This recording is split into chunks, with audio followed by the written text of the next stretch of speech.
Quotes. ಸರ್ಫಾ quotes.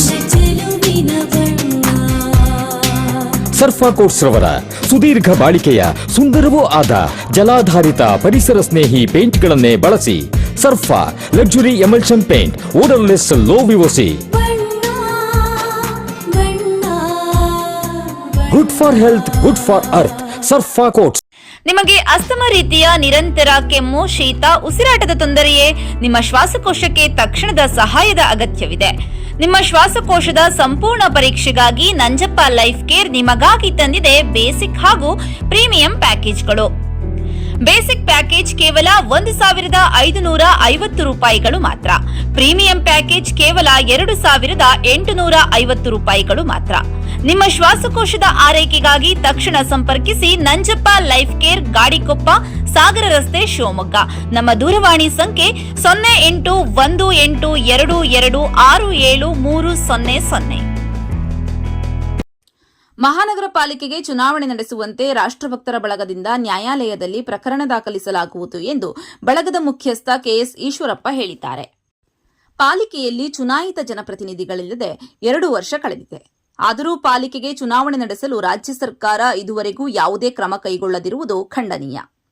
ಜನಪ್ರತಿನಿಧಿಗಳಿಲ್ಲದೆ ಪಾಲಿಕೆಯಲ್ಲಿ ಅಧಿಕಾರಿಗಳ ದುರಾಡಳಿತದಿಂದ ಸಾರ್ವಜನಿಕರಿಗೆ ತೊಂದರೆಯಾಗುತ್ತಿದ್ದು ಯಾವುದೇ ಅಭಿವೃದ್ಧಿ ಕಾರ್ಯಗಳು ನಡೆಯುತ್ತಿಲ್ಲ ಎಂದು ದೂರಿದ್ದಾರೆ. ರಾಜ್ಯ ಸರ್ಕಾರವು ಅವಧಿ ಮುಗಿದ ಪಾಲಿಕೆಗಳ ಪರಿಷ್ಕೃತ ಕ್ಷೇತ್ರ ಹಾಗೂ ವಾರ್ಡ್ ಮೀಸಲಾತಿ ಅಧಿಸೂಚನೆ ಹೊರಡಿಸದೇ ಇದ್ದಾಗ ಸುಪ್ರೀಂ ಕೋರ್ಟ್ ಆದೇಶದಂತೆ ಹಿಂದಿನ ಮೀಸಲಾತಿಗೆ ಅನುಗುಣವಾಗಿ ಚುನಾವಣೆ ನಡೆಸಲು ಕೋರ್ಟ್ ಮೊರೆ ಹೋಗಬೇಕಾಗುತ್ತದೆ ಎಂದು ತಿಳಿಸಿದ್ದರು. ಆದರೆ ಇದುವರೆಗೂ ರಾಜ್ಯ ಸರ್ಕಾರವು ಪರಿಷ್ಕೃತ ಮೀಸಲಾತಿ ಪಟ್ಟಿ ಬಿಡುಗಡೆ ಮಾಡಿಲ್ಲ. ಅಲ್ಲದೆ ರಾಜ್ಯ ಚುನಾವಣಾ ಆಯೋಗವೂ ಸಹ ಈ ಸಂಬಂಧವಾಗಿ ಯಾವುದೇ ಕ್ರಮ ಕೈಗೊಂಡಿಲ್ಲದಿರುವುದು ಪ್ರಜಾಪ್ರಭುತ್ವಕ್ಕೆ ಮಾಡುತ್ತಿರುವ ಅಪಮಾನ ಅಲ್ಲದೆ ಸುಪ್ರೀಂ ಕೋರ್ಟ್ ಆದೇಶದ ಸ್ಪಷ್ಟ ಉಲ್ಲಂಘನೆಯಾಗಿದೆ ಎಂದು ಮಾಜಿ ಡಿಸಿಎಂ ಕೆಎಸ್ ಈಶ್ವರಪ್ಪ ತಿಳಿಸಿದರು. ಒಂದು ಸಣ್ಣ ಬ್ರೇಕ್ ಮುಗಿಸಿ ಮಾಜಿ ಡಿಸಿಎಂ ಕೆಎಸ್ ಈಶ್ವರಪ್ಪ ಏನ್ ಹೇಳಿದ್ರು ಕೇಳೋಣ ಬನ್ನಿ.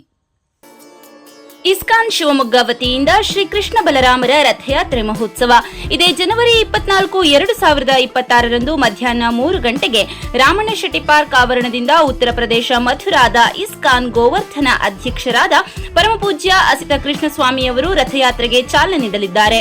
ರಥಯಾತ್ರೆಯು ಮಧ್ಯಾಹ್ನ 3:30ಕ್ಕೆ ಶಿವಮೊಗ್ಗ ನಗರದ ರಾಮಣ್ಣ ಶೆಟ್ಟಿ ಪಾರ್ಕ್, ಗಾಂಧಿ ಬಜಾರ್, ಶಿವಪ್ಪ ನಾಯಕ ವೃತ್ತ, ನೆಹರು ರಸ್ತೆ, ಗೋಪಿ ವೃತ್ತ, ದುರ್ಗಿಗುಡಿ ಮುಖ್ಯ ರಸ್ತೆ, ಜೈಲ್ ಸರ್ಕಲ್, ಕುವೆಂಪು ರಸ್ತೆ, ಶಿವಮೂರ್ತಿ ಸರ್ಕಲ್, ಮಹಾವೀರ ವೃತ್ತ ಮೂಲಕ ಎನ್ಇಎಸ್ ಮೈದಾನ ತಲುಪಲಿದೆ.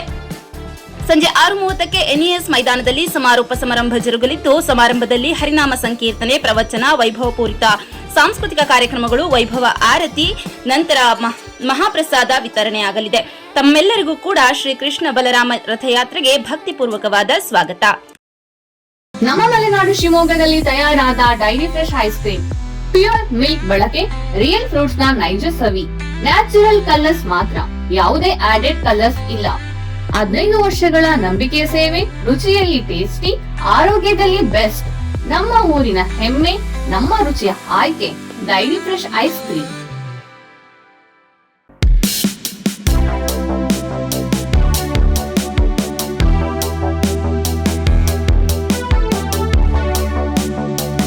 ರಾಜ್ಯದ ಮುಖ್ಯಮಂತ್ರಿಗಳು, ಉಪಮುಖ್ಯಮಂತ್ರಿಗಳು, ಕಾನೂನು ಸಚಿವರು ಮಾತೆತ್ತಿದರೆ ಪ್ರಜಾಪ್ರಭುತ್ವ ಮತ್ತು ಸಂವಿಧಾನಬದ್ಧವಾಗಿ ಈ ಸರ್ಕಾರ ನಡೀತಾ ಇದೆ ಅನ್ನೋಂಥ ಮಾತು ಹೇಳ್ತಾ ಇದ್ದಾರೆ.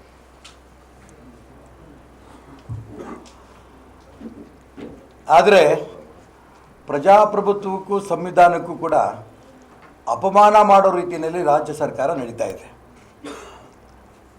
ಕರ್ನಾಟಕ ರಾಜ್ಯದ ಚುನಾವಣಾ ಆಯುಕ್ತರು ಶ್ರೀಯುತ GS ಸಂಗ್ರೇಶಿ ಅವರು ಶಿವಮೊಗ್ಗ ನಗರಕ್ಕೆ 23ನೇ ತಾರೀಕು 2025ಕ್ಕೆ ಮೇನಲ್ಲಿ ಬಂದಿದ್ದರು. ನಮ್ಮ ರಾಷ್ಟ್ರಭಕ್ತ ಬಳಗದ ನಿಯೋಗ ಕೂಡ ಅವ್ರನ್ನ ಭೇಟಿ ಮಾಡಿತ್ತು. ತುಂಬ ಸ್ಪಷ್ಟವಾಗಿ ಹೇಳಿದರು, ನಾವು ರಾಜ್ಯ ಸರ್ಕಾರಕ್ಕೆ ಸೂಚನೆ ಕೊಟ್ಟಿದ್ದೇವೆ, ಈ 6 ಮಹಾನಗರ ಪಾಲಿಕೆಗಳು ಚುನಾವಣೆಗಳು ನಡೀಲೇಬೇಕು. ಅವರು ಅಕಸ್ಮಾತ್ ಮಾಡಲಿಲ್ಲ ಅಂತಂದರೆ ಯಾವ ರಿಸರ್ವೇಷನ್ ಇದೆಯೋ ಅದರ ಪ್ರಕಾರ ಮಾಡಬೇಕಾಗತ್ತೇನಂತ ಎಚ್ಚರಿಕೆ ಕೂಡ ಕೊಟ್ಟಿದ್ದೇವೆ. ಸುಪ್ರೀಂ ಕೋರ್ಟು ಹೇಳಿಕೆಯನ್ನು ಕೊಟ್ಟಿದೆ.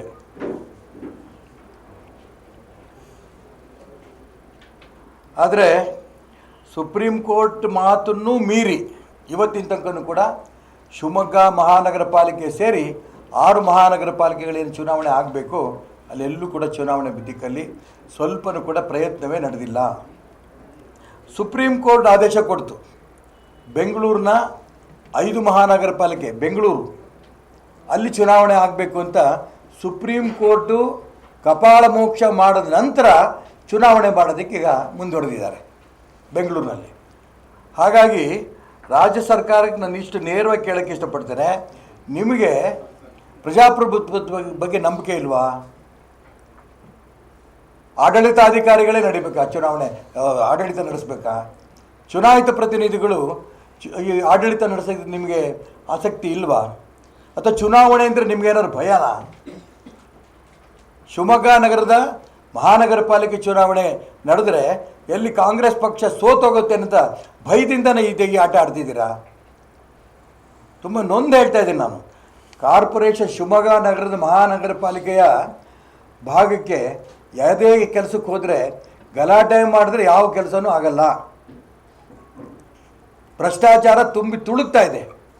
ಕಳೆದ ಬಾರಿ ನಾವು ರಾಷ್ಟ್ರಭಕ್ತ ಬಳಗದಿಂದ ದೊಡ್ಡ ಮೆರವಣಿಗೆ ಮಾಡಿಕೊಂಡು ಕಾರ್ಪೊರೇಷನ್ ಕಮಿಷನರ್ ಹತ್ರ ಮಾತಾಡಿದಾಗ ಅವರು ಅನೇಕ ಆಶ್ವಾಸನೆಗಳನ್ನು ಕೊಟ್ಟಿದ್ದಾರೆ. 2 ತಿಂಗಳೊಳಗೆ ನಾವು ಖಂಡಿತ ಮಾಡ್ತೀವಿ ಅಂತ ಹೇಳಿದ್ರು. ಆ ಒಂದು ಮೆರವಣಿಗೆ ಆದ ನಂತರ ಲೋಕಾಯುಕ್ತ ಕೂಡ ಜಾಗೃತಿ ಆಯಿತು. ಲೋಕಾಯುಕ್ತ ಜಾಗೃತಿಯಾಗಿ ಮಹಾನಗರ ಪಾಲಿಕೆಗೆ ಹೋಗಿ ಏನೇನು ಅವರು ಡಾಕ್ಯುಮೆಂಟು ಹಿಡಿದಿದ್ದಾರೆ, ಏನೇನು ಭ್ರಷ್ಟಾಚಾರ ನಡೆದಿದೆ ಅದ್ಯಾವುದು ಬಹಿರಂಗವಾಗಿ ಏನು ಹೇಳಿಕೆ ಕೊಡಲಿಲ್ಲ ಲೋಕಾಯುಕ್ತದವರು. ಲೋಕಾಯುಕ್ತ ಹೇಳಿಕೆ ಕೊಡಬೇಕಿತ್ತು. ಲೋಕಾಯುಕ್ತದ ಬಗ್ಗೆನೂ ನಾನು ನೇರವಾಗಿ ನಮ್ಗೆ ಬೇಜಾರಿದೆ. ಸುಮ್ಮನೆ ಹೋಗಿ ಟೀ ಕುಡಿದು ಬರೋಕ್ಕೆ ಹೋಗಿದ್ರು ಹಾಗಾದ್ರೆ ಕಾರ್ಪೊರೇಷನ್ಗೆ ಏನೇನು ಭ್ರಷ್ಟಾಚಾರ ನಡೀತಾ ಇದೆ, ಯಾವ್ಯಾವ ಕೆಲಸಗಳು ಹಾಕಿಲ್ಲ, ಬಹಿರಂಗ ಬಂದು ಹೇಳಬೇಕಲ್ಲ. ನಿಮ್ಮ ಕೆಲಸ ಅಲ್ವಾ ಅದು?